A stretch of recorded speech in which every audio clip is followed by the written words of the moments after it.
প্রিয় দর্শক, আসসালামু আলাইকুম। দর্শক, আপনাদের প্রীতি ও শুভেচ্ছা জানিয়ে শুরু করছি আমাদের আজকের প্রতিবেদন। তো দর্শক, আজকে আমরা এক অসহায় মেয়ের গল্প তুলে ধরব, যার নাম হচ্ছে লতা।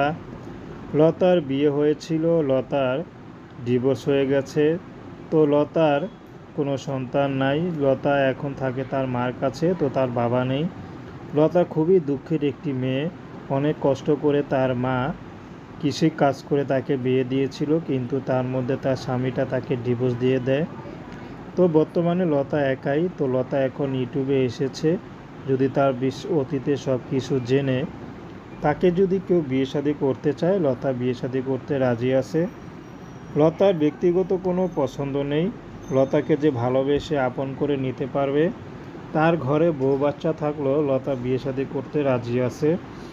যেহেতু লতা বিবাহিত, তো লতা চাচ্ছে বিবাহিত কোনো পুরুষ পেলে বিয়ে করবে।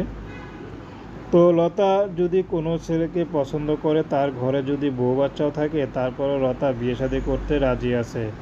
লতার ব্যক্তিগত কোনো পছন্দ নেই। লতাকে আপন করে যে নিতে পারবে, লতা তার কাছেই যাবে। তো দর্শক, এই ছিল লতার জীবনের সংক্ষিপ্ত জীবন কাহিনী।